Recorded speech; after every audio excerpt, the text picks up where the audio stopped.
Hi, my name's Drew Dalton. I'm a senior lecturer in sociology at the University of Sunderland and also an LGBT activist as well. So I'm joined here today by Sam. Sam, could you tell us more about yourself, please?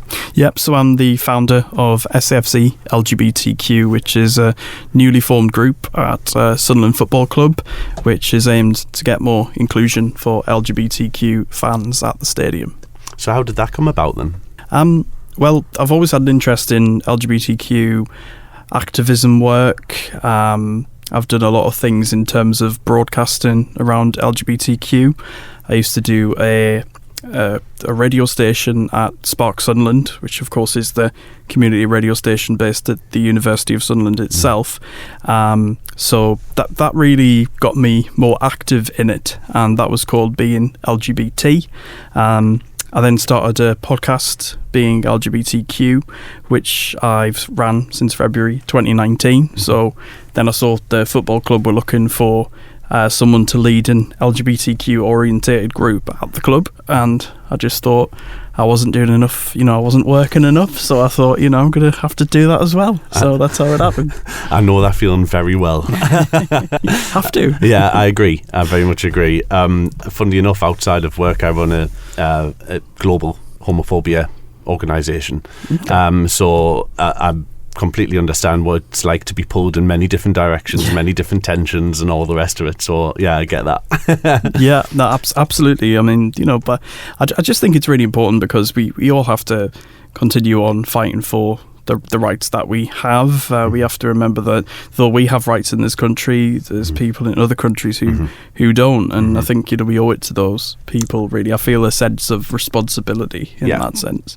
And I think it becomes there's no kind of end as to where you are and your identity ends, and I think it feeds into everything that you do as well, doesn't it? And I think that's been part of a marginalised group. You feel that kind of sense of oppression all around you, and you want to do something to tackle it, I think. Yeah, absolutely. And I think there's different parts of society which have different issues in terms of LGBTQ discrimination, and I think it's good that all organisations tend to have something for LGBTQ people, because I think it's not a sense that LGBTQ people are special or something like that. It's just the case that unfortunately we've had to fight for our rights when other groups haven't, I guess. Well, I saw this beautifully at a conference the other day, where somebody pulled up a world map and showed all the different 72 nations where there's either criminalisation or the death penalty against people. And then the next map they flicked, because it showed all the different countries coloured in red. And then the next map was entirely empty and white, but it was the same map. And they said, these are all the countries where it's criminalised for being heterosexual. Yeah. And that in itself was a really powerful image. And I thought, first of all, I'm going to nick that for the future, but I actually think that says a lot. So it's not about being special, but it's about kind of having a level of equality, isn't it? Yes, yeah, no, I would definitely. I'm always stealing stuff for social media, so I'd be stealing that as well. So what happened with Sunderland Football Club anyway? Can you tell me more about how this is formed and the need for it? Yeah, so I mean, I looked, and the club had once tried to set up a group, but it didn't quite work. Why was that? I'm not actually sure. I think it was, I mean, it's a lot when you're doing voluntary things, I think, because everyone's doing like the day job and they have to make money. So voluntary things obviously take a lot of time and dedication to do. I think you have to be really committed to it when there's no money at the end of the day, but if you believe in the cause, I guess. I mean, when I saw them asking, it was in November of last year, so 2018, and it was around January, February of this year that I saw that, and I was like, why hasn't anybody taken them up on that? Because I think Sunderland Football Club themselves would say that they have been a bit behind in terms of getting on board with things to do with LGBTQ people. They would say that themselves openly. So I think it was a really good sign on behalf of the club when I saw that, them actively asking and wanting to do more. Yeah. And I was like, wow, that's excellent. And I just had to. I was like, yeah, I'm on board with that. It's a club that I support and that I'm passionate about. And I've got loads of connections here in the city, whether that be my university life or whatever that may be, and I just had to do it. Really, I didn't feel I had a choice. Brilliant. Yeah, because there's been a bit of a sea change, I think, hasn't there, over the recent decades, where traditionally I think there was always that stuff about organised sport generally being something of the preserve of heterosexual men, and queer people have always played sport, but they've never been able to be open about it.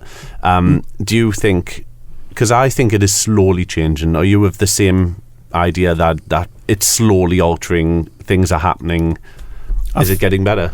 I think the majority of the time it is getting better, but of course there is still that homophobia there, and it's not PC gone mad to ask someone not to call someone whatever it may be. I don't want to use the words in case I'm not allowed to. The F word when they drop that. I'm not going to say it, but I mean I've heard it at Stadium of Light before, and I've reported it. But luckily, there's the reporting mechanisms there. So I went on, and I think everybody should have this, the Kick It Out app. You can just download it on your phone, and you just put in where the incident happened. You can even be as specific as what seat number you're in. Right. And then I did that, and then at half time I got contact from the matchday security, and I think people don't realise that the obviously they sometimes put like security people in, like plainclothes security people in the crowd, so then if they hear any homophobia, then the fan will basically get booted out and could face more action after that, like being banned from the stadium for a certain amount of games. So obviously those mechanisms weren't there in the past, and I think it's hard to confront someone, especially if like they're angry and they're shouting all of these homophobic and racist words. I wouldn't turn around and go, oh, excuse me, can you not say those vile, horrible things, please? I mean, when you go to football, you expect swearing. You expect swearing. I mean, I'm not saying don't swear, because I think that would be too far. You can be angry at a player without bringing in sexuality and race. It's just completely unnecessary. I mean, it's not going to affect your enjoyment of the match if you can't be homophobic. It's not going to affect it at all. And because people say, football should be about the football. Well, of course it is. So stop being homophobic and bringing that. You're bringing it into football. We're not bringing it into football. We're trying to get it out of football, if anything. So those incidents are still happening. But to your point, is it changing? Is it going in the right direction? I think it absolutely is. And the fact that there's loads of LGBTQ supporters groups in this country, absolutely tons. I think there's like 30 or 40 clubs all across the country, League 1, League 2, Premier League, whatever it is.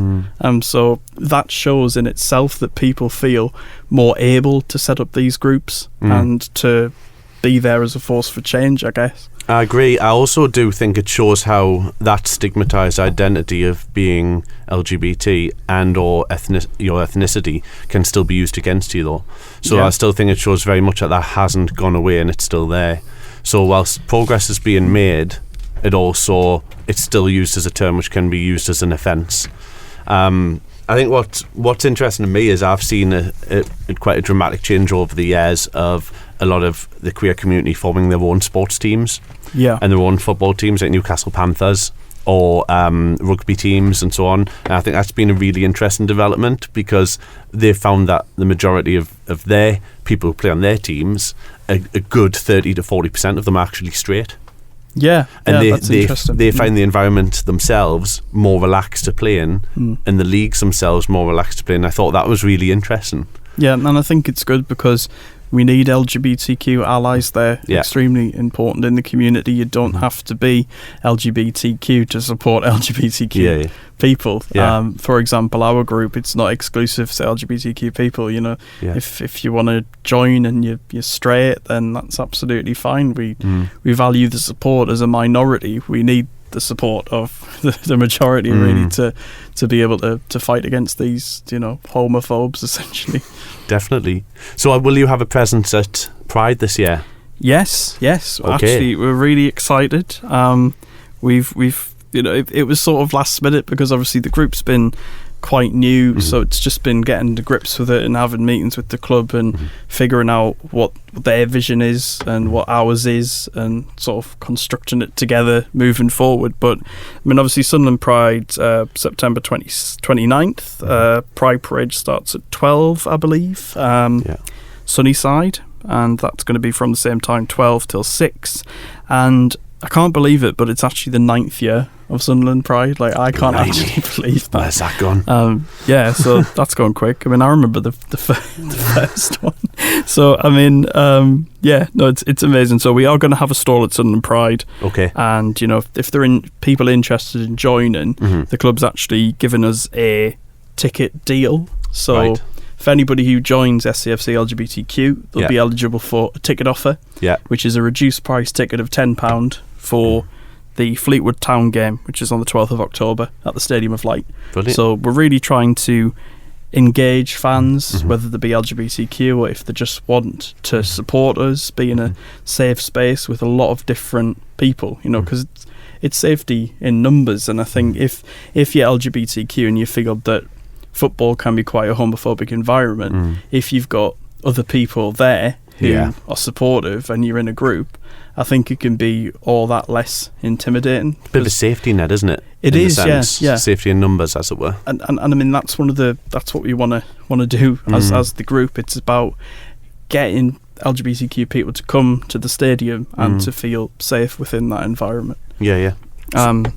So we're going to have that, and we're going to have signed memorabilia to raffle as well. Oh, nice. Which should be exciting. So brilliant. And I'll be buying all the tickets now. Excellent. So you've got all your merchandise ready, all that kind of stuff. It's not ready yet. That's to get signed yet, I think. Oh, okay. That's what I've been told. Sources tell me. But yeah, no, we're all set. Oh, that's another thing as well. The rainbow flag's going to be flying on Pride weekend. Great. So it's going to get flown at the Sunderland v MK Dons game, which is on the day before, the Saturday before Sunderland Pride. So we're very lucky that there's a home game on that weekend. So that's going to be flying on that day and across the weekend as well. So yes, plenty going on, and this is definitely the most SAFC have done in terms of supporting equality and just. Yeah, and it's really been incredible. And as a group, all the members of the group, I'm just really proud of what we've managed to achieve, really. I think this is really timely, personally, because after Brexit, we saw 160+% rate in homophobic, transphobic hate crimes. And it was almost as if it was taking a cap off a bottle. And I think Sunderland has got high levels of hate crime, particularly toward LGBT people and people of ethnicity and religious belief. So I think something like this is an excellent way of beginning to tackle some of that stuff by actually saying, do you know what, these are shared open spaces, and we share them together, and we watch football together and celebrate it together no matter who we are. So I think this has got a real benefit to it. Yeah, I mean that's certainly true. And I mean, if we're mentioning what happens in the stadium in terms of, unfortunately, a minority of people, and it is a minority, and it's so important to say that the majority of SAFC fans are friendly, open, accepting people who we all just share a passion for Sunderland Football Club, and that is the universal thing. So that's the majority of people, but unfortunately a minority can just be so loud. There's a minority who just kind of won't go somewhere, not up here. But I mean when we look on our social media, because when our group started, obviously it was just a barrage of hateful messages and personal attacks, and we got that. And on social media, obviously it's keyboard warriors, and people can get away with anything. And I mean, it does obviously take its toll on people when they're receiving abuse on social media, but I think when you put it in perspective, I think that's the important thing for people to do, and think, well, that's just a few people talking nonsense, essentially. And I think it's a wonderful way to integrate, because I think it's previously what we've done as a community is say, you know, in decades gone by is, well, we'll contain ourselves in our little spaces and our bars and we'll not mix with the wider circle. So I think anything of this is integrationary, and I think that can work really well in something like football. Yeah. So go back to the pride thing then. Do you still think we need pride? Absolutely, yeah. And if so, why? I mean, we definitely need it because, like we were saying earlier, you know, we owe it to the people who came before us, who put themselves in. You know, we're talking about going to a football stadium and we might hear the odd homophobic comment, but people in the 60s, 70s, 80s were being physically attacked, persecuted, losing their jobs. You know, we could go on really. So if we forgot about that legacy and just said, oh, we don't need pride anymore, we're all happy in this country now, everything's fine, you know, regardless of, or, you know, someone might be getting killed in Nigeria just for being gay, or, you know, they might be trying to introduce a law in Brunei to say, you know, let's execute gay people. You know, we can't sort of forget the rest of the world. We have to look internationally and think about that like so much more. I couldn't agree more. Pride needs to change, though, I think. So in what sense do you think pride does need to change? I think we need to go back to what it's all about. I think there's such a risk of forgetting what it's all about.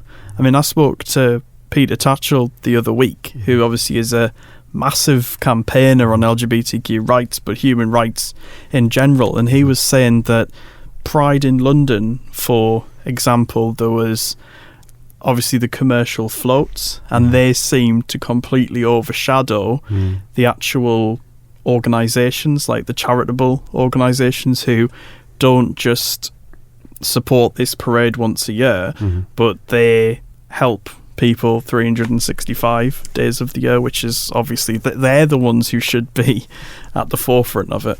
And I couldn't agree more. And we were actually with a former organisation I still volunteer with now, who works with people who are queer Muslims. And we marched at London Pride, and we were stuck in between Nando's and someone else, another huge commercial bank. And I thought, really? Is this what we've come to? 50 years since the Stonewall riots, we're stuck in between commercial organisations who have a vested interest in their own PR machine. And I just thought, this isn't really, because none of those organisations give money to LGBT causes. It doesn't go outside the world. Yeah. They might be great to the staff, but that money doesn't come to the community. Did they at least have a chicken with a rainbow flag? I mean, heavens, it did. Did they really? Did they really? Are you serious? Oh, probably. But we were kind of thought, hang on, we're seeing all these protests outside of Birmingham schools and about Parkfield about, you know, and this growing Islamophobia on one side, racism in the gay community in the other, which we don't talk about, and in the middle are these queer Muslims who actually are vulnerable, and they're marching and they're brave, probably the bravest people I've seen in a Pride march, because this can't come out to people, and yet they're sandwiched in between two huge capitalist organisations. And I just thought, that's wrong. Yeah. On so many levels. And there's an argument to be said, I think, for Pride holding its political roots and being a separate event to that of what, in my personal opinion only, would be a music festival, which would be something very, very different.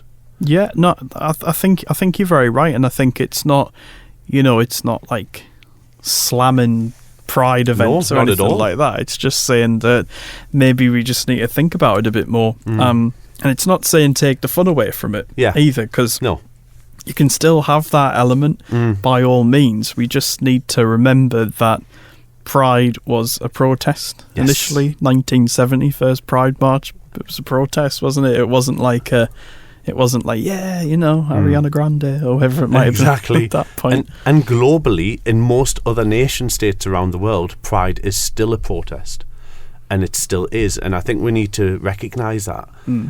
When, you know, Ugandans are pulling together to form a Pride march in the middle of somewhere they feel they can do it, or Kenyan refugees in a refugee camp outside of Nairobi are pulling together to form a Pride march, I just think we should be recognising that the rest of the world still have a lot of catch up to do.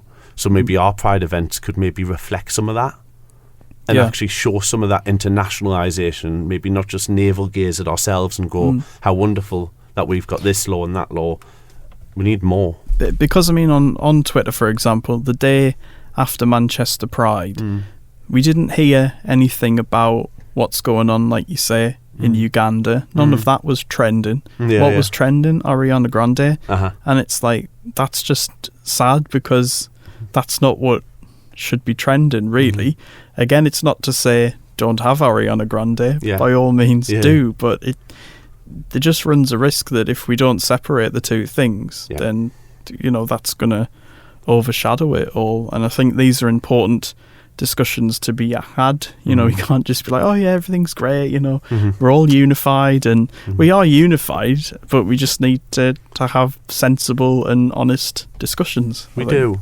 And I think some people still in the UK don't feel safe going to Pride events.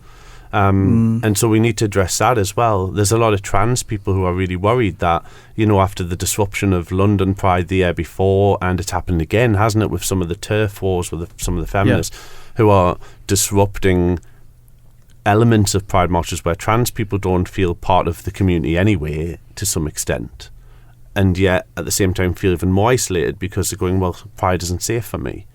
We're not having discussions about maybe people of colour who actually, if you come out, it's easy if you're white to come out, it's easier compared to somebody of colour, where actually you risk going against your family traditions and your community and your honour and your neighbourhood and all that kind of stuff that is easier for us. It's easy for me because I'm a white man, but it's not easier for someone who's South Asian and Pakistani, who lives in a Pakistani community entirely. And I think we need to be bringing those voices in more, because I see them very absent in Pride. Yeah, no, 100%. I think you're 100% right, and it is sad still what LGBTQ people are going through, and the protests against the inclusive education that you mentioned. It's so important that we have that inclusive education, because there's a disproportionate number of young LGBTQ people who commit suicide, and it's just completely unacceptable. You know, it's like you say to someone who's against LGBTQ inclusive education, so would you rather a kid dies at, you know, when they're like 16, you know, is that preferable to, you know, you don't feel comfortable, you know? I mean, it's just completely ridiculous, and I think it's because they just try and separate that from it, like, oh, don't think about that, you know, because they know it's true, and they know it's just like absolutely horrible, really, because all lives should matter. It shouldn't depend on what your sexuality is or your gender or your race. It just shouldn't matter. And mention what you mentioned there about the fear of going to Pride. I mean, what I would say is, if there's SAFC fans out there, who LGBTQ fans or allies, if you want to go but you may be feeling a bit apprehensive, get in touch with us, and you can come with us and march with us, and, you know, come to the stall, and we'll be very welcoming, and we'll just, you know, just stand and have a chat for as long as you want. You know, that's what it's all about, really. And, you know, if you're safclgbtq.com, go there. My email, sam@safclgbtq.com. Contact me directly. Like, you know, please do, if you're thinking about going to Pride but you maybe don't feel comfortable, and, you know, we'll just do it like that, really. You know, I'd rather people just, you know, like, I'd rather just be open to people getting in touch directly than thinking, you know, oh God, you know, and the fear of actually contacting. So you're a former student of the University of Sunderland, and you studied broadcast journalism here. How did you find that as somebody from a sexual minority coming to this university? What was your experience like? How did you find that? Well, I thought that it was interesting because I didn't know many like LGBTQ people at the university. I was like, where are they? It was like, you know, searching for a rare Pokemon. So, I mean, you know, it was just, which I think is obviously, that's always going to be the case, but I always knew that there was the LGBT officer at the Students' Union. I remember when I was doing work for Spark Sunderland, being on and interviewing the candidates to be the LGBT officer at the Students' Union. I never engaged with it myself. What I did engage with though was there was events at the university to mark things like LGBT History Month and International Day Against Homophobia, and I remember going to a screening in the media centre that put on like an LGBT specific film. So I think there was a lot to try and make LGBTQ students feel comfortable and supported by the university, and seeing those events publicised and you knew they were happening was really good. And one thing as well is I always remember the chaplain. I'm not sure if it's the same chaplain, but he's also always very vocal on LGBTQ rights. It's the same chaplain. Yeah, Chris is still here. Still here. That's it, Chris. Yeah. It's interesting because I think the university's come it's come further than when I first started here in terms of LGBT things. I know that they now have the Stonewall Award, which is brilliant and is real progression. And they've also got an LGBT space in the chaplaincy, which, funny enough, you're talking about Chris, our chaplain there. We have an LGBT room now in the chaplaincy, and there's plans to reinvigorate the LGBT society, which is really good to see. So there's been kind of shifts and movements, and I still think we've got a lot to do. There's more to do in terms of our representation. I think we need to represent ourselves as that a bit better as a university, but on the whole I think we're getting there, and it's good to know that you had a really good experience when you were here, and that's great to see. I mean, like, for one thing, I never experienced homophobia or anything like that. I always felt very safe on the university campus. I mean, you know, I spent half my life in the media centre when I was here. Like, I used to remember being on, like, in the Spark office for like 12 hours. You know, it was but I always remember that bit as well, the dedication of the students that I worked with there. You know, it was just amazing because it was all voluntary, but it was about having a passion for what we were doing. And I think that comes back a lot to LGBTQ rights, because it's like we were saying earlier, it's about having that passion, which, you know, it's just incredible that, you know, people really, like, as people, we can do like amazing things, really, which that's an important thing to say. I very much agree. So can you tell me about your kind of coming out process? I think before coming out was the hardest bit, because it's like, I think it was more how I perceived things, because I came out in 2008, so that's 11 years ago now. I think it was like March.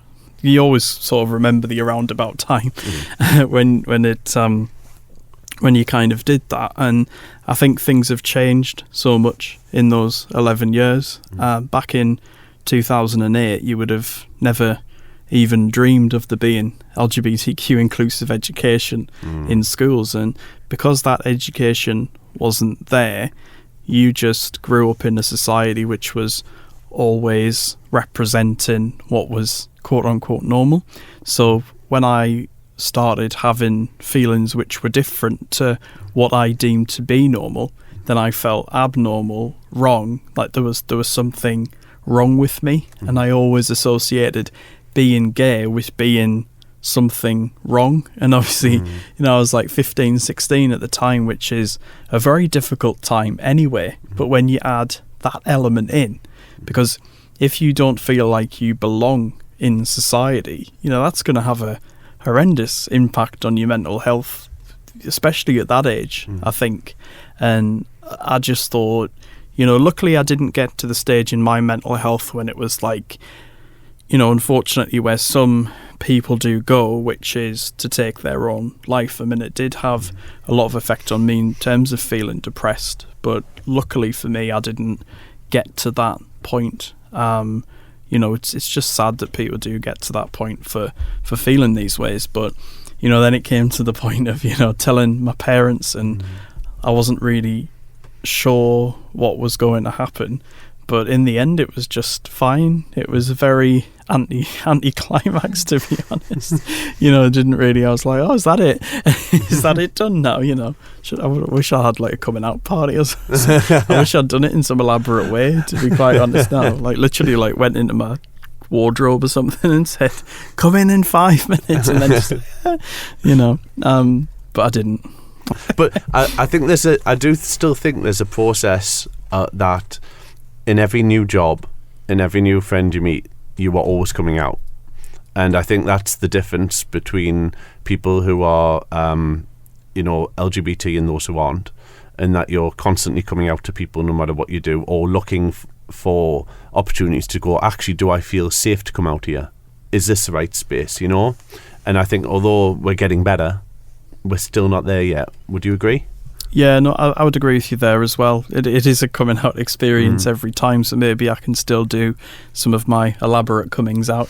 But yeah, it's different. It really is different. I mean, coming out in school, I mean, that didn't really... Again, it was sort of the feelings before, which was the main bit, and then after, I mean, I'd been bullied all the way through school. Then it got to year 10, and I just thought, you know what, stuff you, I'm not going to let you... people stop me from getting my GCSEs and getting to continue on. But after school it just seemed better because when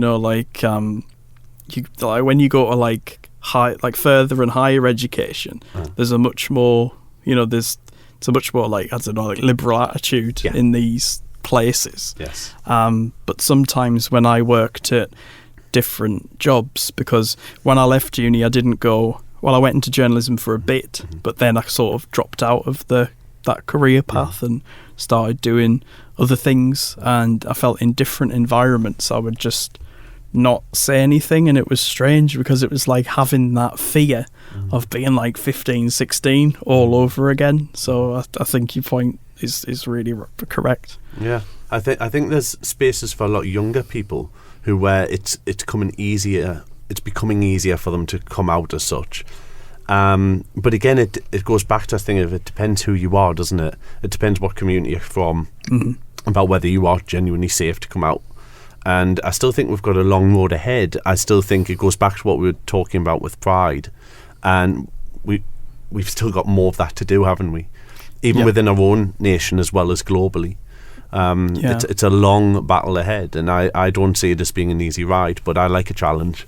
So it's definitely a challenge. I mean you're right, and it's just saying why we need Pride, and like I mentioned the international stuff, but you'll mention stuff in this country. So yes, it is required, and I mean you've seen in places like over in the US where they've had straight pride cropping up, and we need a straight pride, and it's like you think you're so special with your pride, we're gonna have straight pride, and it's like, well, all right then, can you strip away a few of your rights as well while you're at it if you really want to have the whole pride experience that you want? We'll just take adoption off you, we'll take this off you, then we'll see how attitudes can't mention change. Heterosexual people in schools, and then I'll protest outside. Don't be let kids be kids and all that. Stop teaching about heterosexuality and ridiculous moral nonsense. I know. Christ. It's interesting when you put that flip side onto it though, isn't it?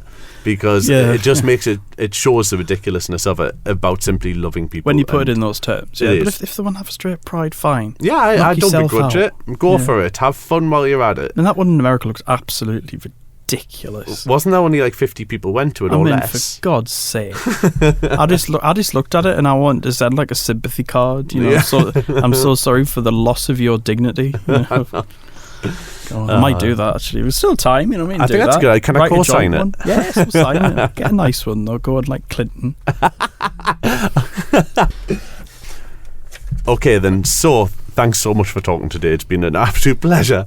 Could you tell us again a little bit more about the group so we've got your information, please, for those who are listening? Yep, sure. Again, safclgbtq.com.